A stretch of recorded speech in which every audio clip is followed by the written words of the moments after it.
العالمين والصلاة والسلام على سيد المرسلين وعلى آله وصحبه أجمعين।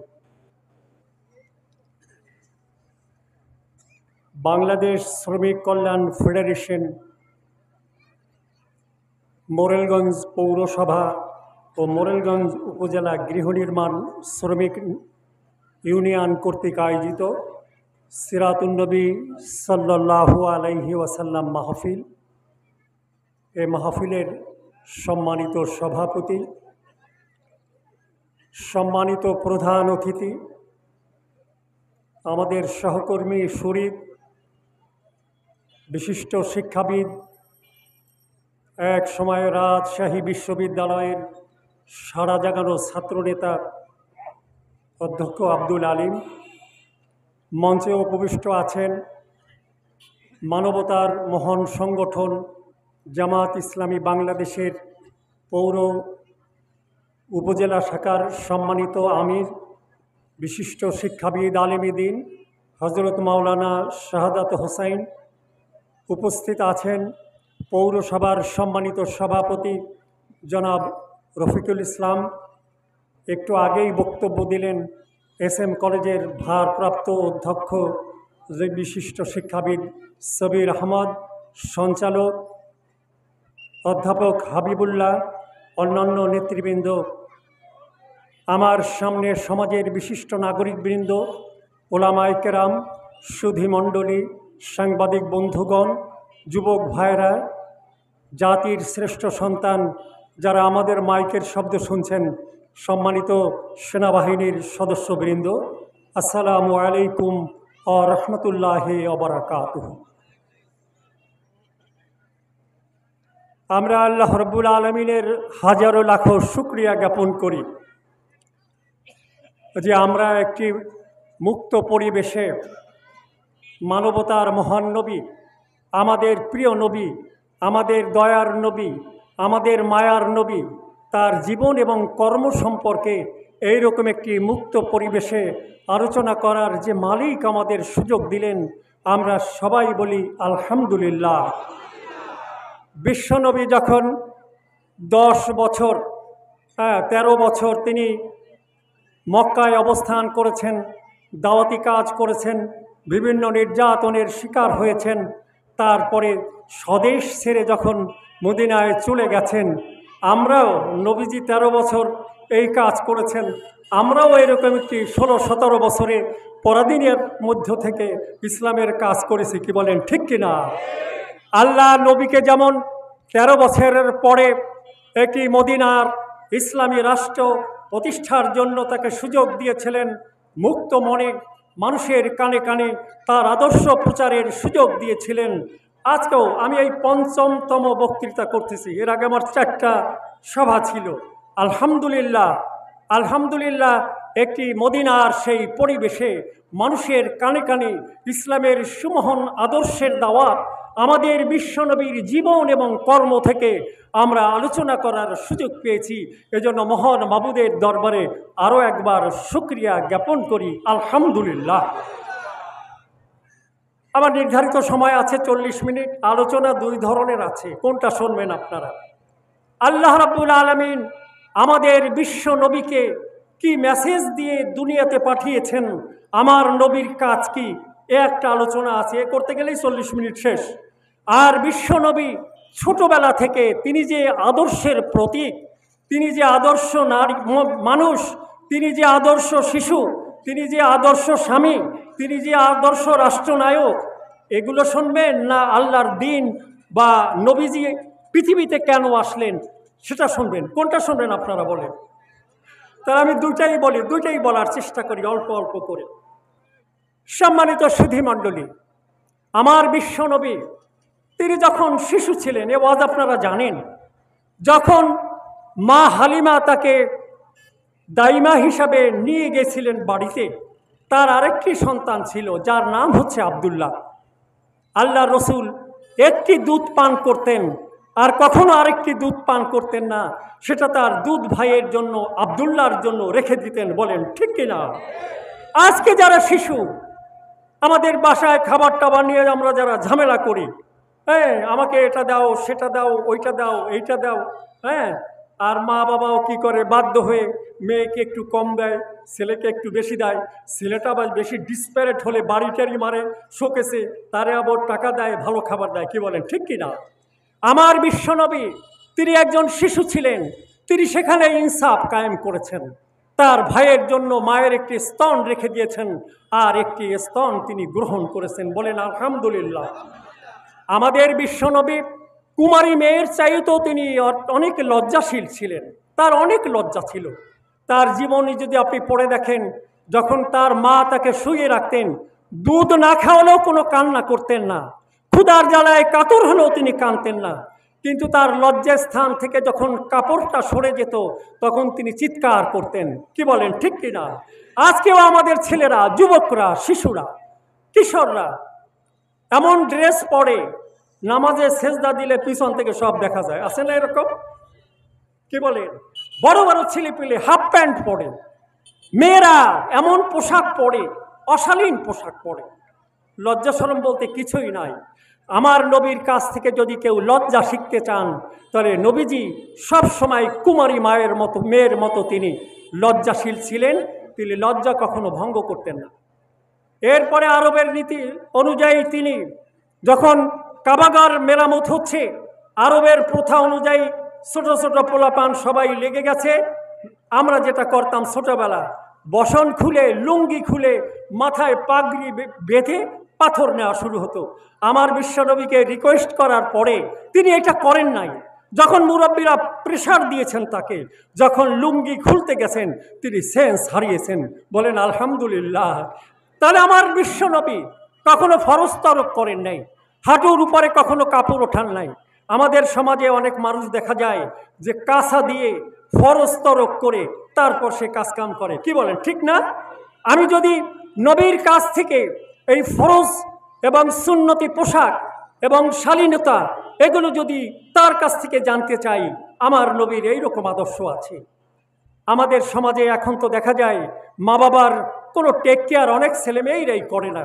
বিত্তবান, অনেক অর্থবিত্তের মালিক, তারপরে মা বাবাকে তারা সেবা শুশ্রূষাও করে না, মান্যগণ্যও করে না, আর খেতেও দেয় না। আর অনেক ধনী লোকের মা বাবাকে বৃদ্ধাশ্রমে পাঠায়। কি বলেন, ঠিক কিনা? আমাদের বিশ্বনবী একদিন মসজিদে নববীতে বসে আছেন, সাহাবীরা সবাই তার কাছে আছেন। একজন বৃদ্ধা মহিলা মসজিদে নববীতে প্রবেশ করতেছেন, বয়স অনেক। আমার বিশ্বনবী উঠে দাঁড়ালেন, কিছু দূর এগিয়ে তাকে রিসিভ করলেন। এরপরে মাথার রুমালটা তিনি বিছিয়ে দিলেন। এরপরে ভদ্র মহিলা সেখানে বসলেন। তারপরে তিনি অনেক আলাপ আলোচনা করে কিছু হাদিয়া দিয়ে মসজিদের নববী থেকে তাকে দূরে আগিয়ে দিলেন। সাহাবীরা তো দেখে অবাক যে নবীর মা তো অনেক আগেই মারা গেছে, তাহলে এই যে ভদ্র মহিলা, আমার বিশ্বনবী তার রুমাল বিছিয়ে দিয়ে সেখানে এই ভদ্র মহিলাকে অত্যন্ত আদবের সহিত বসতে দিলেন, তার সাথে কথা বললেন, তাকে রিসিভ করলেন, তাকে আবার বাইরে পৌঁছে দিলেন। তখন সাহাবীরা বলছেন, ইয়া রাসূলুল্লাহ, এই ভদ্র মহিলাকে যার সাথে আপনি এই আদবের সাথে আচরণ করলেন? তিনি বললেন, ইনি হচ্ছেন আমার দুধমা, যার দুধ খেয়ে আমি বড় হয়েছি। তিনি হচ্ছেন আমার সেই দুধমা, তার সাথে আমি এই আচরণ করেছি। আমি যুবকদের বলতে চাই, শিক্ষিত মানুষদেরকেও বলতে চাই, যারা বাবা মা হারিয়েছেন তাদের কথা ভিন্ন, আর যাদের বাবা মা আজকে পৃথিবীতে বেঁচে আছে, আপনি যদি আদর্শ সন্তান হতে চান, তাহলে আপনার মায়ের সাথে, আপনার পিতার সাথে আপনি এইরকম আদব যদি করতে পারেন, তাহলে রসুলের জীবন থেকে অন্তত আমরা একটা শিক্ষা পেলাম। কি বলেন, ঠিক কিনা? বিশ্বনবী যখন ইসলামের দাওয়াত দিচ্ছেন, যখন আর এটা ঠেকানো যাচ্ছে না, কাফেররা ষড়যন্ত্র করছে যে মুহাম্মাদের কিভাবে অফার করা যায়, লোভ দেওয়া যায়, তাকে যদি কি করে লোভে আকৃষ্ট করা যায়, তাহলেই তার ধর্মকে, প্রচারকে, দাওয়াতি কাজকে, দিন প্রতিষ্ঠার আন্দোলনকে এটাকে থামিয়ে দেওয়া যাবে। উতবা ইবনে রাবিয়া এসে নবীকে 3টি প্রস্তাব দিয়েছিলেন। একদম এসে আসছেন, নবীজি কাবা ঘরে মেহরাবের ওখানে ঢ্যাস দিয়ে বসে আছেন। উতবা ইবনে রাবিয়া আসছেন, এসে নবীজি বুঝতে পারছেন তার কাছে আসতেছে, তিনি নড়ে চড়ে সোজা হয়ে বসলেন, আদব দেখালেন। আর উতবা ইবনে রাবিয়া এসে বিশ্বনবীর হাঁটুর সাথে হাঁটু লাগিয়ে নামাজের কায়দায় বসলেন। এরপরে বলছেন, হে মোহাম্মদ, হে আমার ভাতিজা, তুমি যদি একটু অনুমতি দাও তোমাকে আমি কয়েকটা প্রস্তাব দেব। তখন বলছে বলেন। এবার বিশ্বনবীকে উতবা ইবনে রাবিয়া বলছেন, হে মোহাম্মদ, তোমার মতো সন্তান আমাদের বংশে জন্মগ্রহণ করেছেন, এজন্য আমরা ধন্য। তুমি আল আমিন, তুমি বিশ্বাসী, তুমি কখনোই মিথ্যা কথা বলো না। তোমার মতো সোনার সন্তান আমাদের বংশে জন্মগ্রহণ করেছে, এজন্য আমরা গৌরবান্বিত। তবে চাচা, তুমি যে দাওয়াত দিচ্ছ, তুমি যে নতুন ধর্মের কথা বলছো, তাতে আমরা তো মুসলমান থাকেই না। আমার বাপ দাদা, তোমার বাপ দাদা 14 গোষ্ঠী কাফের হয়ে যায়।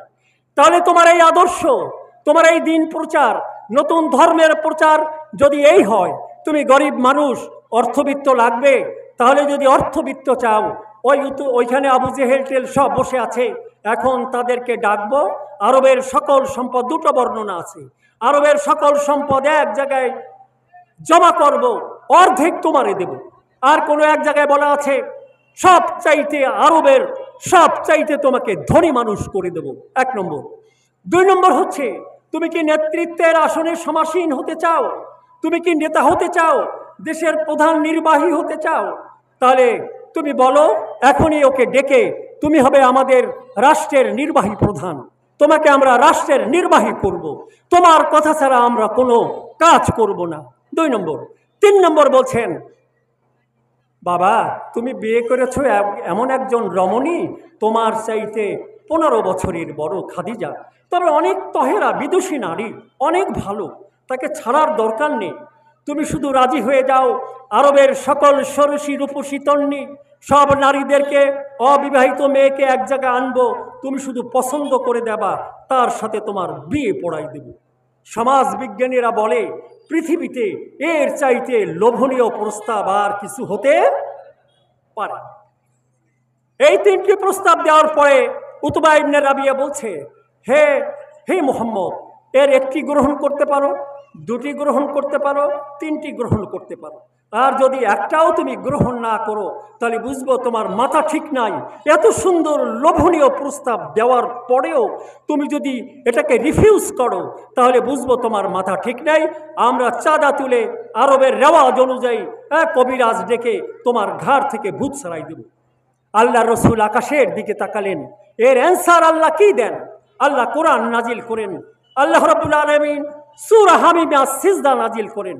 ইন্নাল্লাযীনা ক্বালু রাব্বুনাল্লাহ সুম্মা ইসতাকাম তাতানাজ্জালু আলাইহিমুল মালায়েকা আল্লা তাখাফু ওয়া লা তাহজানু ওয়া আবশিরু বিল জান্নাহ। বলেন আলহামদুলিল্লাহ।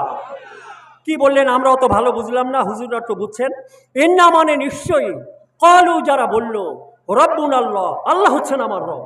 রব মানে হলো তিনি আইনদাতা, তিনি বিধানদাতা, তিনি জীবনদাতা, তিনি মরণদাতা, তিনি বিচার দিবসের মালিক, তিনি খাওয়ান, তিনি পড়ান, তিনি জান্নাতের মালিক, তিনি জাহান্নামের মালিক, তিনি হাসরের ময়দানের বিচারপতি। এখানে কারো কোনো ক্ষমতা চলবে না। সেইভাবে এতগুলো অর্থ হলো রব।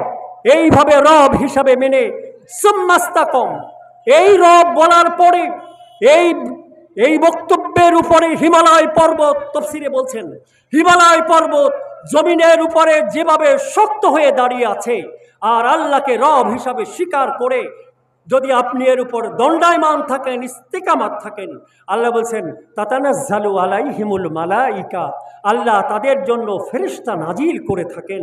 তারা এসে বলে আল্লাহ তাখাফু ওয়া লা তাহজানু ওয়া আবশিরু বিল জান্নাহ, যে আপনার কোনো ভয় নেই, আপনার কোনো চিন্তা নেই, আপনি যে দিনের উপরে প্রতিষ্ঠিত আছেন, এটা যদি আপনি থাকতে পারেন, আল্লাহ আপনাকে জান্নাতের সুসংবাদ দান করেছেন।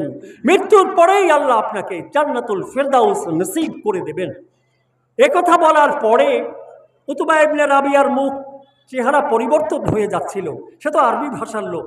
রাসূল পড়তে পড়তে এক জায়গায় বলছেন, আমার উপস্থাপিত জীবন আদর্শ মহাগ্রন্থ আল কোরআন, এটা যদি আপনারা বিশ্বাস না করেন, তাহলে আল্লাহ রাব্বুল আলামিন আদ এবং সামুদ জাতিকে যেভাবে ধ্বংস করে দিয়েছেন, এভাবেই তোমাদেরকে ধ্বংস করা হবে। এ কথা বলার আগেই উতবা ইবনে রাবিয়া রাসূলের মুখ এইভাবে চেপে ধরেছে।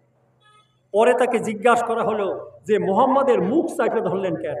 তিনি বলছেন খোদার কসম, তারা তো খোদায় বিশ্বাস করত, খোদার কসম মুহাম্মদ যা শুনিয়েছে এটা কোনো মানুষের কোনো কথা নয়, এটা হচ্ছে আল্লাহর কথা। আমার বিশ্বাস এই আদর্শ, এই দিন একদিন ইসলাম পৃথিবীতে প্রতিষ্ঠিত হবে। এবার ওই লোকদের বলতেছে, আর যদি প্রতিষ্ঠিত হয় আমাদের ভাতিজা সে হবে রাষ্ট্রপতি, সুযোগ সুবিধা সব আমরা নেব, অসুবিধা তার এই ঠেকানোর দরকার কি আমাদের? আছে না, কি বলেন? হ্যাঁ, আসে না এরকম সুবিধা নেওয়ার লোক, আসে না? হ্যাঁ, হুজুররাও যদি আপনারা চেয়ারম্যান হন আর বিপরীত আদর্শের লোক যদি থাকে, তাহলে বলে না হুজুর বা প্রিন্সিপাল তোমাকে নিয়ে আমরা গর্ববোধ করি, তাই না? তুমি আমাদের ভাতিজা, তাহলে আমাদের এই সুযোগ সুবিধা তো তুমিই দেবা, কি বলে? তো নবীকে বলছেন, ওরাকে বললেন মুহাম্মদ যদি রাষ্ট্রপ্রধান হয় সে তো ভাতিজা, আমরা চাচা রাজা করি তা তো করবারই, তাই না? তারপরে অসুবিধা কি? নিজেদের ছেলেকে হাতে মারার দরকার কি? তখন ওরা বললেন হ্যাঁ যে মুহাম্মদ আপনাকে জাদু করেছে। এরপরে তারা প্রস্তাব দিলেন, আমার বিশ্বনবী যে আমার দাওয়াত আপনি দিচ্ছেন, যে অফার আমাকে করছেন, যে লোভ আমাকে দেখাচ্ছেন, অর্থবিত্ত, সারা পৃথিবীর অর্থবিত্ত যদি আমার পায়ের কাছে রাখেন, আর সমগ্র আরব না সকল পৃথিবীর রাষ্ট্রপ্রধান যদি আমাকে বানান, আর যদি সুন্দরী রমণী এনে আমাকে অফার করলেন, এটা সেই জান্নাতের তুলনায় কিছুই না। আমি এই আল্লাহর উপরে ইস্তেকামাত থেকে আল্লাহর দিন প্রতিষ্ঠার জন্য যে দাওয়াত দিচ্ছি, এখান থেকে আমি চুল পরিমাণ সরে আসবো না। আর কি বলছেন আল্লাহ রসুল? এটা তো গেলই, চাচা আপনি পারবেন না। এক হাতে যদি চন্দ্র আনেন, এক হাতে যদি সূর্য আনেন, এইরকম একটা কিছু অলৌকিক ঘটিয়ে যদি বলেন মুহাম্মদ যে দাওয়াত নিয়ে তুমি এসেছো, এখান থেকে চুল পরিমাণ সরে আসো, এটা আমার পক্ষে কখনোই সম্ভব নয়। কি বলেন, ঠিক কিনা? আমরাও কিন্তু 15-16 বছরে একটা পরীক্ষা দিছি, কি বলেন? দিছে না বলেন? মসজিদের ইমাম সাহেব হুজুর বক্তৃতা করে, অবশ্য হুজুরেরও দোষ না, আমাদের মসজিদে প্রতিদিন পুলিশের লোক একটা স্লিপ ধরাই দিত যে হুজুর খুতবায় আপনি এইসব বলবেন। আর হুজুর কি করবে? এতগুলা পোলাপান নিয়ে এখন মসজিদের ইমাম, সে যদি বলে সুদ হারাম, ঘুষ হারাম, হ্যাঁ ওয়াহাররামার রিবা, কোরআনের আয়াত, হ্যাঁ সুদ হচ্ছে হারাম, এই সুদ যারা খাবে, সুদ যারা দেবে, সুদ যারা হিসাব কষবে আর সাক্ষী দেবে, সে যেন নিজের মায়ের সঙ্গে জেনা করলো।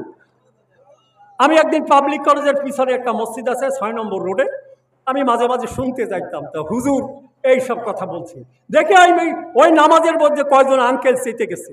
তা হুজুরে আমি একটা পছন্দ করি, আমি আবার যুবকদের নিয়ে হুজুরের জন্য প্রোটেকশনের জন্য ওই রাস্তায় দাঁড়াই আছি, দেখি কি করে, ধরলে আজকে আমরাও ধরব। তারপরে হুজুর আপনি বক্তৃতার টপিক পান না, আমরা একটু সরকারি কর্মকর্তা, এই লোন টোন নিয়ে সুদে একটু বাড়ি বানাইছি, এটা আপনার সহ্য হয় না, আপনি খালি আমাদের দেখে দেখে ওয়াজ করেন। হুজুরকে দেখে দেখে ওয়াজ করছে বলেন না। আবার ঘুষ ছাড়া কোনো কাজ হয় না। আল্লাহ রসুল বলছেন আর রাশি অল মোরতাশি ফিন্নার, ঘুষ যারা দেবে, ঘুষ যারা খাবে সবাই দোজখে যাবে। কারণ হুজুর যদি এটা বলে, ঘুষের টাকায় যারা বাড়ি করেছে ওই মনের ভিতরে তার এই এসে হারে, হুজুর মনে হয় আমারে দেখে এইসব বলছে, সেই হুজুরের বক্তৃতার চাপটার পাল্টেই যাওয়া লাগে। কি বলেন, ঠিক কিনা? তখন আমাদের কিছু দেখলাম হুজুররা বলে আপনি যাই করেন, আপনি 40 দিন যদি এই পথে থাকেন আর যা করেন আল্লাহ সব মাফ করে দেবে। আল্লাহ কি এই সব মাফ করে? কি বলে? আমি একজন কলেজের শিক্ষক, একটা গভর্নমেন্ট কলেজের শিক্ষক ছিলাম। এখন আমি কি পড়াই? তুমি ঘুষ খাইছো কত, তুমি জুয়া খেলে কত টাকা পাইছো, তারপর তুমি ওই যে টিকিট কেটে কত পাইছো, এত টাকা থেকে 15% গভর্নমেন্টকে ভ্যাট দিলে তোমার টাকা হালাল হয়ে যাবে। আর ওরা একটু জানে আমি একটু নামাজ কালাম পড়ি। আমার একদিন বলছে, স্যার আপনার তো কথা হচ্ছে না। কেন আমার কথা হচ্ছে না বাপ? আপনি নামাজ কালাম পড়েন, আমাদেরকে একটু বলেন। তাহলে আমি ঘুষ কত খাইছি, এই কত খাইছি, ওই কত খাইছি, 15% গভর্নমেন্টকে দিলে যদি ভ্যাট দিলে যদি হালাল হয়ে যায়, তাহলে আপনি কি শিখালেন? আপনি এসব আমাদের কি শিখাচ্ছেন? ঠিক না বলেন? তাহলে এই যে আসল কথা কোনো স্যারই বলতে পারতো না।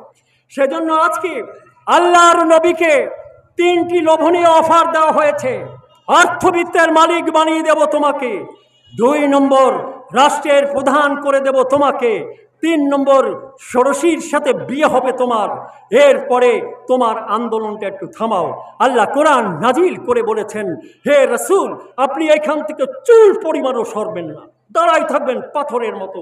আর মদত দেওয়ার দায়িত্ব হচ্ছে আমাদের। কি বলেন, ঠিক কিনা? এই 15-16 বছরে যারা ডিপ্রাইভড হয়েছেন, ওই স্যারের সে সরকারিতে অন্তর্ভুক্ত হইতে পারে নাই, ওর একটু দাড়ি টাড়ি আছে, নামাজ কালাম পড়ে। হ্যাঁ, আমাদের প্রমোশন হয় নাই। অনেক হুজুরের চাকরি গেছে, অনেক কলেজের চাকরি গেছে, অনেক লোকের চাকরি গেছে, জাতীয় বিশ্ববিদ্যালয় থেকে 1000 লোকের চাকরি গেছে। কি বলেন, এরকম অনেকেই ছিল না? তারপরেও ইসলামকে এইভাবে ধরে রেখেছে যারা, তাদের স্যাক্রিফাইসের বিনিময় আল্লাহ আমাদেরকে বাংলাদেশে মদিনা বানাই দিয়েছেন। বলেন সুবহানাল্লাহ। আমরা এখন মদিনায় বসবাস করি, ঠিক না? এরপরে আল্লাহ রসুল, আপনারা সেই ছোটবেলা আমরা যে গল্প শুনেছি, আমার রসুল এক বুড়ি মহিলা কাটা বিছাতেন, তার রাস্তায় দাঁড়িয়ে থাকতেন, আর রসুল সেই রাস্তা দিয়ে যেত, পায়ে কাটা বিদ্ধ হতো, আর বুড়ি খিলখিল করে হাসতো। কি বলেন, ঠিক না? আজ নবী যায়, আজকে বুড়িও নেই, কাটাও নেই। বিশ্বনবী বলছেন, আহারে, তাহলে বুড়ির মনে হয় কোনো অসুখ করেছেন। তিনি ঠিকানে নিয়ে বাড়ি গেলেন, বুড়ির দেখভাল করার কেউ নেই, তাকে তিনি সেবা শুশ্রূষা করলে তাকে তিনি সুস্থ করে দিলেন। আর তখন বলল, তিনি তার আজকে চোখ খুলে গেছে। সে আজকে বুড়ি বলছেন, তুমি সেই মুহাম্মদ, তোমাকে কষ্ট দিয়ে আমি আনন্দ পেতাম, আর আজ আমি এই যে রোগ শয্যায় শায়িত, তুমি আমাকে সুস্থ করে তুললে। হ্যাঁ, সত্যিই তুমি নবী, আমাকে পড়িয়ে দাও কালেমা তাইয়্যিবা লা ইলাহা ইল্লাল্লাহু মুহাম্মাদুর রাসূলুল্লাহ। আমরাও যারা মনে করি আমাদের টুকটাক একটু এরকম লোকজন আছে না সমাজে, কি বলেন? আপনি যদি তার বিপদের সময় আপনি যদি তার এই দেখভাল করতে পারেন, তখন দেখবেন তার ভিতরে, আপনার ভিতরে একটা বন্ধুত্ব হয়ে যাবে না? সেজন্য এই চেষ্টাটা এখান থেকে নবী থেকে আমরা নিতে পারি। এরপরে বিশ্ব নবী ফতে মক্কার পরে যখন মক্কা বিজয় হয়ে গেল, তখন তার চাচারা সব আসছে, ঠিক আছে না? এসে আজকে কি হবে, মহানবী আজকে মনে হয় সবগুলোকে কচুকাটা করবে। এক বৃদ্ধা মহিলা, তার ল্যাগেজ নিয়ে সে যেতে পারছে না, বিপদের সময় তো কেউ কাউকে দেখে না, তাই না? এখন বলছেন সে যেতে পারছে না। এক যুবক এসে দাঁড়ালো তার সামনে, বলছেন, বুড়িমা কোথায় যাবেন? আর বাবা বলে না, এই আবদুল্লাহর ছেলে মোহাম্মদ, সে এক ধর্মের কথা বলে, তার ধর্মের কথা যে না শোনে তার একদম কচুকাটা করে। তার হাত থেকে বাঁচার জন্য আমি যেতে চাচ্ছি, আমি নেব বা কীভাবে, আর যাব বা কীভাবে? এবার তিনি বলছেন, তাহলে আমার ঘাড়ে তুলে দেন, কোথায় আপনি যাবেন গন্তব্যে চলে যান। তিনি ঘাড়ে তুললেন, গন্তব্যে পৌঁছে দিলেন। একটা কৃতজ্ঞতা তো বোধ আছে, মুহাম্মাদের হাত থেকে যিনি বাঁচালেন সেই মানুষটি তার সামনে। বুড়িমা বলছেন, ওকে বাবা, তোমার পরিচয়টা একটু দাও। নবীজি একটু মোড়ামুড়ি করতেছে। তিনি বলছেন, বুড়িমা, আপনি যার ভয়ে এখান থেকে পালিয়ে এসেছেন সেই মুহাম্মদ, আমি সেই মুহাম্মদুর রাসূলুল্লাহ সাল্লাল্লাহু আলাইহি ওয়াসাল্লাম। আপনি আপনার প্রতিবেশীর সঙ্গে, শত্রুদের সঙ্গে এইরকম আচরণ করেন, দেখবেন সে বন্ধুতে পরিণত হয়েছেন। বুড়ি বলেছেন, আমাদেরকে ভুল বুঝিয়েছে আমাদের নেতারা, কে কোথায় তোমরা আছো, আসো। এইরকম কোনো সোনার মানুষ হয় না, আমাদেরকে ভুল বুঝিয়েছে, আসো আমরা সবাই পড়ে নেই কালেমা তাইয়্যিবা লা ইলাহা ইল্লাল্লাহু মুহাম্মাদুর রাসূলুল্লাহ। আপনি যদি এইভাবে একটা একটা শুনতে চান, রাত চলে যাবে, কিন্তু আপনার শোনা শেষ হবে না। আমাদের বিশ্বনবী মানবতার নবী, তার বাড়িতে এক ইহুদি দাওয়াত নিয়েছে জোর করি, তাই না? ইহুদি বলছে যে, নবী আপনার বাড়ি একটু দাওয়াত দেন না, দাওয়াত। তার নবীজি কয়েকদিন বলার পরে দাওয়াত দিছে। দাওয়াত দেওয়ার পর ওনাকে থাকতে দিছেন, খাওয়া দাওয়া ভালো হয়েছে, আর উনি ইচ্ছা করে বিছানায় পায়খানা করছে।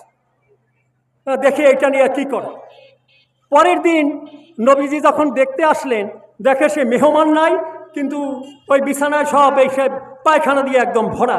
উনি নিজের হাতে পরিষ্কার করছেন আর বলছেন, আহারে, মেহমানের কতই না কষ্ট হলো, সে যদি আমাকে রাত্রে জাগাতো তাহলে আমি সাহায্য করতে পারতাম। আহারে, মেহমানটা পায়খানা করলো, কতই না কষ্ট হয়েছে। ও কিন্তু গাছের আড়ালে দাঁড়ায় দাঁড়ায় সব শুনতেছে। এ কথা শোনার পরে তিনি বেরিয়ে আসছেন এবং বলছেন, আপনি আল্লাহর নবী, এতে কোনো সন্দেহ নাই, আমাকে পড়িয়ে দেন লা ইলাহা ইল্লাল্লাহু মুহাম্মাদুর রাসূলুল্লাহ। আপনি যদি আমাদের অমুসলিম ভাইদের সাথে এরকম আচরণ করতে পারেন, হিন্দু ভাইদের সাথে যদি এইরকম আচরণ করতে পারেন, খ্রিস্টানের সাথে যদি এইরকম আচরণ করতে পারেন, আপনার অপোনেন্টের সাথে যদি এইরকম আচরণ করতে পারেন, অবশ্যই আপনার আদর্শ সে অ্যাকসেপ্ট করবে। কি বলেন, ঠিক কিনা? একদিন বিশ্বনবী ওই ওমর ফারুক রাদিয়াল্লাহু তাআলা আনহু সহ বড় বড় বাঘা বাঘা সাহাবীরা মদিনাতে মসজিদের নববীর ভিতরে বসে আছেন।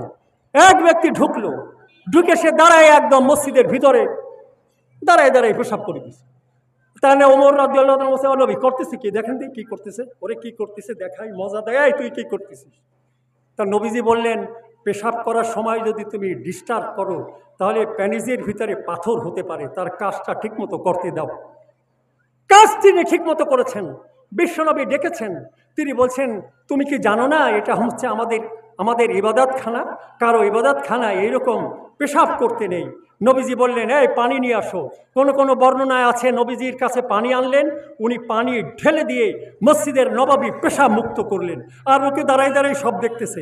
এগুলো দেখার পরে তিনি বলছেন, আমার আর কোনো সন্দেহ নেই, আমি ইচ্ছা করেই পেশাব করেছি। আমি দেখি নবীজি কি করে, তিনি যে আমাকে ক্ষমা করে দিলেন এবং আমাকে একটা পজিটিভ অ্যান্সার করলেন, ইনি বিশ্ব নবী, তাতে কোনো সন্দেহ নেই। আমাকে পড়িয়ে দেন কালিমা তাইয়্যিবা লা ইলাহা ইল্লাল্লাহু মুহাম্মাদুর রাসূলুল্লাহ। এ হচ্ছে বিশ্বনবীর আদর্শ। এবারে আপনি আসেন তার স্ত্রীদের সাথে রিলেশন কীরকম ছিল। বিশ্বনবী একদিন গোসল করতেছেন, ছোট্ট, আমাকে জলচকি বলে, জলচকি প্লাস্টিকের হতে পারে, কাঠেরও হতে পারে। উনি জলচকিতে গোসল করছেন, আর খাদিজা রাদিয়াল্লাহু তাআলা আনহা তার গায়ে পানি ঢালতেছে। তো নবীজি নিচের দিকে তাকিয়ে দেখেন পানির গায়ে থেকে যেটা পড়ছে তার সাথে রক্ত মিশ্রিত, রক্ত যাচ্ছে কেন?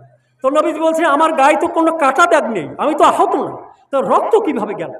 তখন উপরের দিকে তাকিয়ে দেখে খাদিজা রাদিয়াল্লাহু তাআলা আনহার তার চোখ ছলছল করতেছে, পানি পড়তেছে।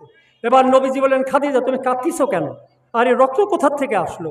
তিনি বললেন, অসাবধানতা বশত আমার একটি পায়ের আঙ্গুল, বৃদ্ধাঙ্গুল আপনার জলচৌকির এক কোনায় পড়ে গেছে, আমি সেটা সরাইনি, আপনার কষ্ট হবে, আমার কলিজাটাও যদি ছিঁড়ে যেত, আমি খাদিজা রাদিয়াল্লাহু তাআলা আনহা আপনাকে আমি কষ্ট দিতাম। এ হলো বিশ্বনবী, আর এ হলো খাদিজা রাদিয়াল্লাহু তাআলা। আর খাদিজা রাদিয়াল্লাহু তাআলা কমিটমেন্ট করেছিলেন। খাদিজাও বলছিলেন, মৃত্যুর পরে আপনি একটু আমার জন্য দোয়া করবেন, তাই না? উনি দোয়ার জন্য রয়ে গেলেন, সবাই চলে গেছে। আবু বকর তার বন্ধু, তিনি বলেন, নবীজি আসেন। বলছে, না আমি যাব না, আমি খাদিজাকে কথা দিয়েছিলাম, মুনকার নাকির যখন মান রব্বুকা ওয়া মা দীনুকা ওয়া মান নাবিয়ুকা বলবে, সেই আনসার আমি দেব, কবর আযাব থেকে তিনি রক্ষা পাবেন, সেই কথা আমি বলছিলাম। জিবরাইল এসে বলছেন, হে নবী আপনি চলে যান, যদি প্রয়োজন হয় মুনকির নকির যে প্রশ্ন করবে আমি আল্লাহ তাআলা তার জবাব দিয়ে দেব, বলুন সুবহানাল্লাহ। এই ছিলেন তার স্ত্রী, তাই না? তো আজকে যদি আমরা অনেক কথাই তো বলতে পারবো, এই কথাগুলো যদি আজকে এই নবীর আচরণটা যদি আমাদের জীবন থেকে প্রস্ফুটিত করতে পারতাম, তাহলে কখনোই আমাদের ভিতরে তো অশান্তি হতো না। মা আয়েশাকে জিজ্ঞাসা করা হলো, রাসূলুল্লাহ সাল্লাল্লাহু আলাইহি ওয়াসাল্লাম বাইরে তো আমাদের সাথে এই রিলেশনশিপ বিল্ড আপ করেছে, তো আপনি ভিতরে নবীজি কেমন? তিনি বলছেন, নবীজি যখন ঢোকে তখন তিনি তরকারি কোটেন, চুলায় আগুন ধরান, আর আমি একটু বাচ্চা মেয়ে, আমি রুটির খামি তৈরি করি, ছাগলটা খেয়ে ফেলে, তখন নবীজি আবার বসে থাকেন, আমরা রুটি তৈরি করি, উনি সেকেন্ড, উনি তরকারি রান্না করি, উনিও খান এবং আমাদেরকেও খাওয়ান। কি বলেন, ঠিক কিনা? আর আমরা কি করি? আপনি পরিশ্রম করে এসেছেন, অফিস থেকে এসেছেন, মাঠ থেকে এসেছেন, রিক্সা চালিয়ে এসেছেন, আপনার স্ত্রী যদি বলে, ভাত যা রান্না করেছিলাম কুকুরে খেয়ে গেছে, ঠিক আছে, এই কথা শোনার পরে আপনার আমার হাতের কাছে যাই থাকুক, তাই তো বিসমিল্লাহ বলে তার মাথার উপরে আমরা বাড়ি মারবো। কি বলেন, ঠিক কিনা? এ হচ্ছে নবীর আদর্শ, এ হচ্ছে নবীর আদর্শ। বাইরে থেকে খ্রিস্টান মিশনারির নেতৃবৃন্দ এসেছেন, এখন কোথায় বসাবেন নবী? বঙ্গভবনও নেই, গণভবনও নেই, আর যমুনাও নেই, পদ্মাও নেই। তখন সাহাবীদের সাথে তিনি পরামর্শ করলেন, তখন এক একজনে এক এক কথা বলেছেন। আর বিশ্বনবী বললেন, মসজিদে নববী তারা যদি খ্রিস্টানও হয়, ইহুদিও হয়, অমুসলিমও হয়, তারা রাজকীয় ডেলিগেট, সেই ডেলিগেটদেরকে তিনি মসজিদে বসার সুযোগ দিয়েছিলেন। তাহলে তিনি মানুষের সাথে কীরকম বিহেভ করেছেন। সেজন্য আজকে বিশ্বনবীর এই আদর্শ আপনারা যদি সম্ভব হয়, যে বিশ্বনবীর জীবনী কি আপনাদের কারো বাড়িতে আছে? নাই, নাই। যদি বলি হুমায়ুন আহমেদ সাহেবের নভেল আছে, জি স্যার সব আছে। তারপরে এই আছে, আছে। কোরআনের তফসির আছে, বলবেন না স্যার কোরআনের তফসির নাই। গোলাম মোস্তফার নবীর জীবন আছে, তাও নাই। রাহিকুল মাখতুম একটা বিশ্ব বিজয়ী একটা বই, সেটা প্রিন্টেড হয়েছে, তাও আমাদের নাই। তাহলে আমরা নবীকে ভালোবাসি। কেউ কেউ বলে ইয়া নবী সালামু আলাইকা, ইয়া রাসূল সালামু আলাইকা, ই হাবিব সালামু আলাইকা, সালাওয়াতুল্লাহ আলাইকা। এই গরম গরম জিলাপি দাও, জিলাপি খেয়ে হ্যাঁ আমরা চলে গেলাম বাড়িতে। এটা কোনো নবীর আদর্শ না। আমাদের এই যে সবির স্যার একটা আয়াত পড়ছেন না, কুল ইন কুনতুম তুহিব্বুনাল্লাহ ফাত্তাবিউনি ইউহিব্বুকুমুল্লাহ, বলছেন না তিনি যে আল্লাহকে যদি আপনি ভালোবাসতে চান, বিশ্বনবীর জীবন কর্মকে আপনার ভালোবাসতে হবে। তাহলে আমার বিশ্বনবী কি কোনোদিন মিথ্যা কথা বলছে? বলেন, একটু জোরে বলেন না। আচ্ছা, এই বছর 24 সালে আমরা কেউ মিথ্যা বলিনি, একজন হাত তোলেন। একটা মিথ্যা কথাও বলি, হাত তোলেন। ও কয়েকজন উঠছে। যদি বলি আমরা জীবনে কোনো মিথ্যা কথা বলিনি, হাত তোলেন। আলহামদুলিল্লাহ। রাসূলের সাহাবীরা, আবু বকর তিনি হাত তুলেছেন যে জীবনে ফজরের নামাজ কাজা করেন নাই, কে হাত তুলছেন তিনি। জীবনে কোনো মিথ্যা কথা বলেন না, হাত তুলছেন তিনি। তাহলে এইরকম আমার বিশ্বনবী, এইরকম মানুষ তিনি তৈরি করেছিলেন। আজকে আমরা আমাদের জীবনকেও যদি বিশ্বনবীর রঙে যদি আমরা রঙিন করতে চাই, বিশ্বনবীর আদর্শে যদি সাজাতে চাই, বিশ্বনবীর জীবন দর্শন যদি আমরা আমাদের জীবনে ইমপ্লিমেন্ট করতে চাই, বাংলাদেশ একটি সোনার বাংলাদেশ হবে, তাতে কোনোই সন্দেহ নাই। কি বলেন, ঠিক কিনা? এই চ্যাপ্টার এখানে রেখে আমি এবার বিশ্বনবীকে আল্লাহ কেন পাঠাইছেন তার কথা শুনি। আল্লাহর কথা অধিকতর সত্য না? জোরে বলেন না। আল্লাহর কথা সত্য, কোন মিথ্যার কোনো অবকাশ নেই। বিশ্বনবীকে আল্লাহ কেন পাঠিয়েছেন তার কথাই শুনি। বিসমিল্লাহির রহমানির রহিম। হুয়াল্লাযী আরসালা রাসূলাহু বিল হুদা ওয়া দীনিল হক লিইয়ুযহিরাহু আলা দ্বীনি কুল্লি ওয়া কাফা বিল্লাহি শাহীদা। মুহাম্মাদুর রাসূলুল্লাহ। আল্লাহ রাব্বুল আলামিন বলছেন, আমি সেই সত্তা যিনি তার রসুলকে সত্য দিন এবং হেদায়েত দিয়ে পাঠিয়েছে।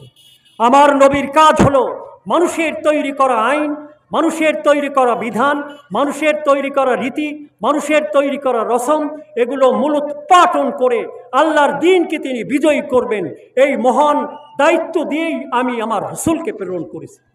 এখন যদি আমি প্রশ্ন করি যে আমার নবীর কাজ কি ছিল, তাহলে কয়টা কাজ ছিল? দুইটা। একটা হলো দ্বীন প্রতিষ্ঠা করা, একটা কাজ, তাই না? আর হেদায়েতের রাস্তা দেখানো একটা কাজ। তবে সত্য জীবন দর্শন কি? যে মহাগ্রন্থ আল কোরআন আল্লাহ তাকে দিয়েছেন, এটা নির্ভুল কিতাব। জালিকাল কিতাব লা রাইবা ফি হুদাল লিল মুত্তাকিন। এটা হচ্ছে এমন একটি কিতাব যার ভিতরে কোনো ভুল নেই, যার ভিতরে কোনো সন্দেহ নেই, যার ভিতরে কোনো সংশয় নেই। এ কথা কে বলেছেন? একটু জোরে বলেন। ডক্টর মরিস বুকাইলি, গ্রিক দার্শনিক, দি বাইবেল, কোরআন এবং বিজ্ঞান নামক বই লিখেছেন তিনি। যদি আপনাদের পড়ার কোনো সুযোগ হয়, তার মুখবন্ধে তিনি বলছেন,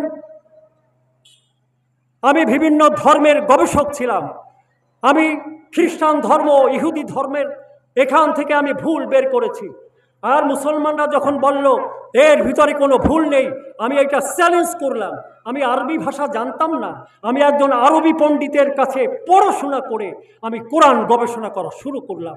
বাইবেল, কোরআন এবং বিজ্ঞান, বিজ্ঞানের আলোকে কোরআন, বাইবেলের আলোকে কোরআন।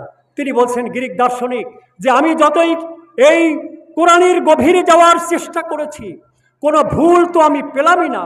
আমার কাছে মনে হয়েছে এই কোরআনের বিষয়বস্তু, এই কোরআনের এই বিষয়, এটা যদি মানুষের জীবনে পৃথিবীতে প্রতিষ্ঠিত হতো, তাহলে মানুষের জীবন থেকে মারামারি, কাটাকাটি, হত্যা, খুন, ধর্ষণ, রাহাজানি, চুরি, ডাকাতি এগুলো দূরীভূত হয়ে এক স্বর্গীয় পৃথিবী হতো।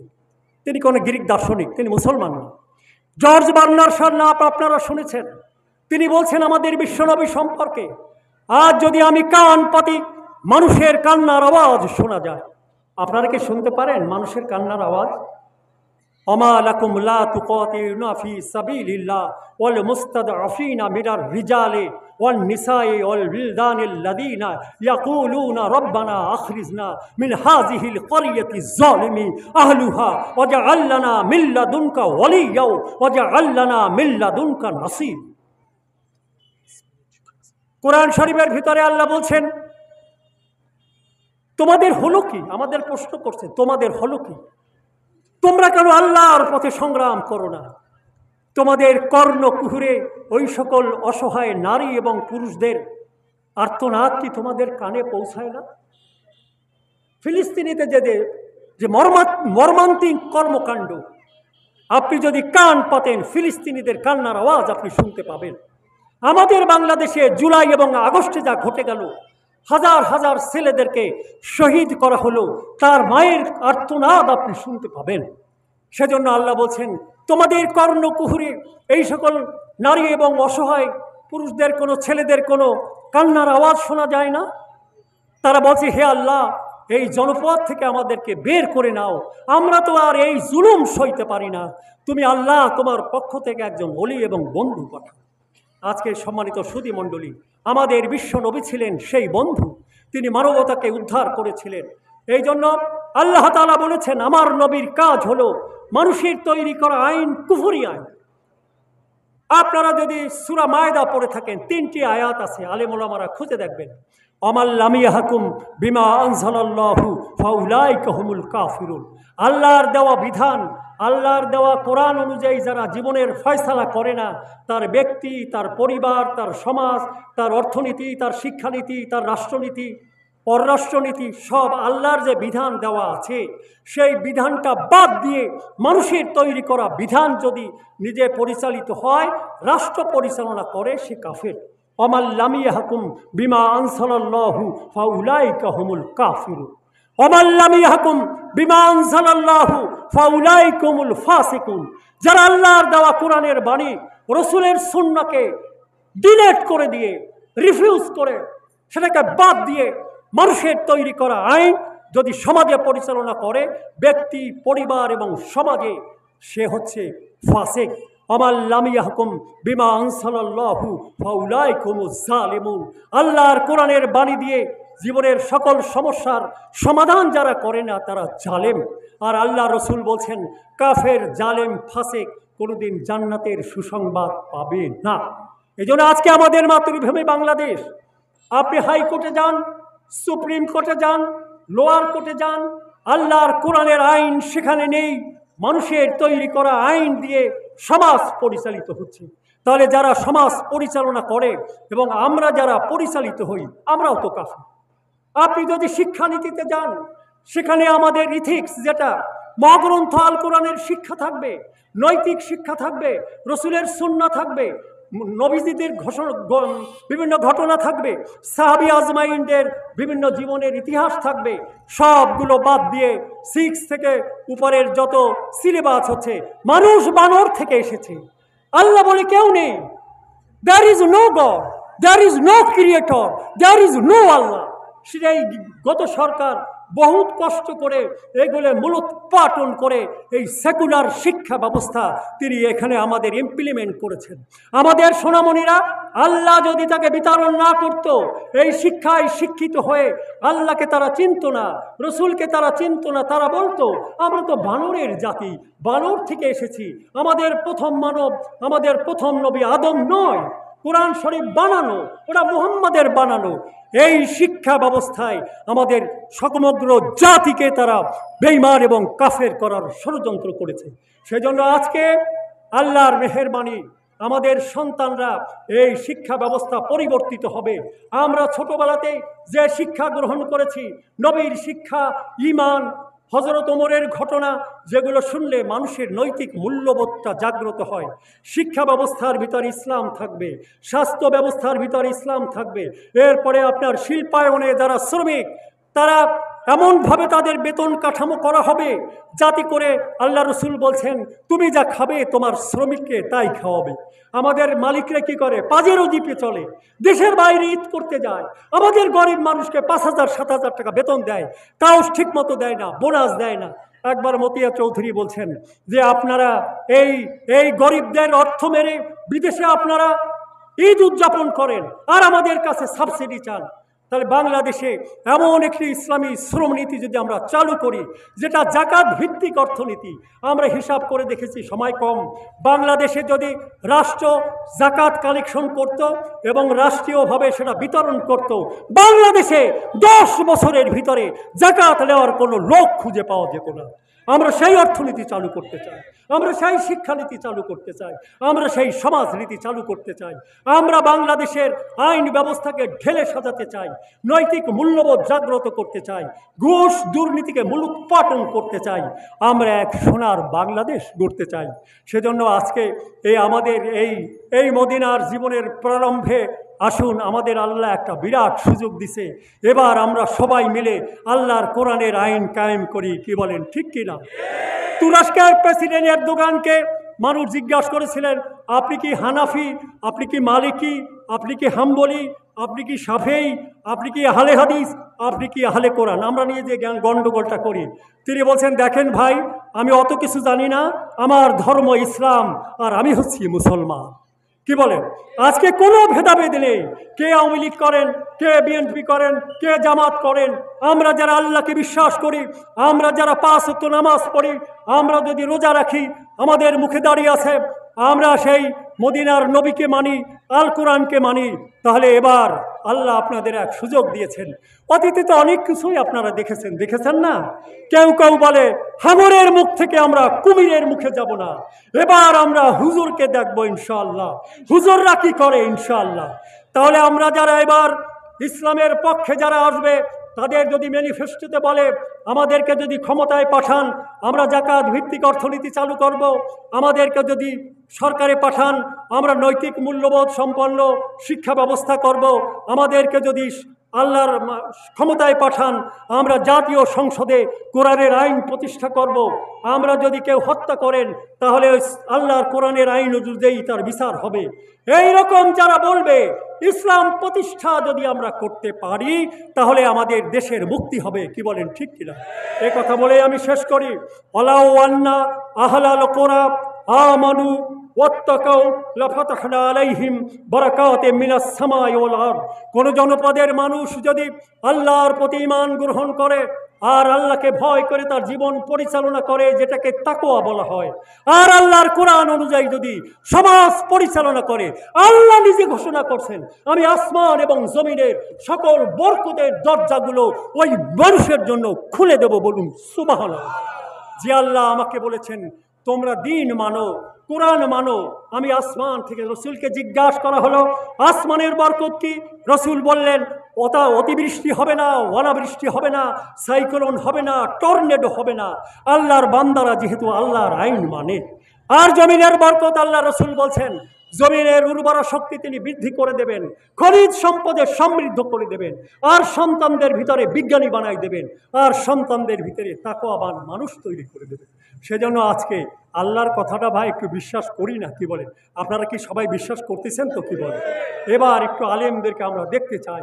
আমরা চাই বাংলাদেশের আলেমরা ঐক্যবদ্ধ হোক। আমার দাদার বয়সী এক লোকের কথা শুনছি পিরোজপুরে, তিনি বলছেন বেডা মোরা হুজুররা যদি একটু এক হইতে পারতাম, সকাল 11টায় ইসলাম কায়েম কইরা মোরা জহুরের নামাজ মসজিদে পড়তে যাই। কথাটাও তো ঠিক আছে। কি বলেন, ঠিক কিনা? এদেশের মানুষ আলেমদেরকে ভালোবাসে, এদেশের মানুষ আলেমদেরকে শ্রদ্ধা করে, এদেশের মানুষ আলেমদেরকে সম্মান করে, আলেমরা মুত্তাকি, আল্লাহকে বেশি ভয় করে। তাহলে সেজন্য আজকে আমি আপনাদের কাছে কি একটু বলতে পারি, এই কোরআনের পক্ষে আমাদের সামনে ইলেকশন 6 মাস পরে হোক, 3 মাস পরে হোক, 8 মাস পরে হোক, 1 বছর পরে হোক, এই পক্ষে যারা কথা বলবেন আমরা এবছরের জন্য আমরা তাকে সমর্থন দেব ইনশাআল্লাহ। আর আল্লাহর কোরআন যদি প্রতিষ্ঠিত হয়, খোদার কসম করে বলি, খোদার কসম করে বলি, খোদার কসম করে বলি, আল্লাহর আইন যদি আমাদের সমাজে কায়েম হয় আমরা সুখে শান্তিতে থাকব, আমরা নিরাপদে থাকব, আমাদের কোনো ঝুঁকি থাকবে না, আমাদের কোনো অসুবিধা থাকবে না, আর্থিক কোনো সংকট থাকবে না, আমাদের কোনো ভয় থাকবে না। আমরা আমাদের মাতৃভূমিতে একটা জান্নাতি পরিবেশে বসবাস করতে পারবো। কি বলেন ঠিক? আপনি দেখেন আফগানিস্তানে, হ্যাঁ, কথা তো আর বাড়াবো না, দেখেন আফগানের কথা দেখেন, তারা সব মাদক বাদ দিয়ে ফুলের চাষ করতেছে, তারা ডালিমের চাষ করতেছেন, আল্লাহ তাকে রহম করতেছেন, নিজেদের সন্তানরা খনিজ সম্পদ উত্তোলন করতেছেন, সুয়েজ খাল খনন করতেছেন, নিজেদের 5 লক্ষ হেক্টর জমিতে অনেক সুন্দর ফসল ফলাচ্ছেন, তারা ঘুরে দাঁড়িয়েছেন। আমরাও বাংলাদেশের লোক, আল্লাহর আইন যদি আমরা মানতে পারি, আল্লাহর কোরআনের শাসন ব্যবস্থা যদি প্রতিষ্ঠিত হয়, আল্লাহ সৌদি আরব, মধ্যপ্রাচ্যে যেভাবে স্বর্ণের খনি, হ্যাঁ, সেখানে অ্যালুমিনিয়ামের খনি, তারপরে মনে করেন পেট্রোলের খনি, তেলের খনি দিছে। এক সময় একটা রিপোর্টে দেখছিলাম বাংলাদেশও তেলের উপরে ভাসতেছে। শুধু দরকার আল্লাহর উপরে আমরা বিশ্বাস করি, আল্লাহর দিনকে আমরা কায়েম করি, তাহলেই আমাদের জীবনে তিনি বরকত দিয়ে ভরে দেবেন। আল্লাহ আমাদেরকে তৌফিক দান করুন। আমিন সুম্মা আমিন। ওয়া আখিরি দাওয়ানা আনিল হামদুলিল্লাহি রাব্বিল আলামিন। আসসালামু আলাইকুম ওয়া রাহমাতুল্লাহ।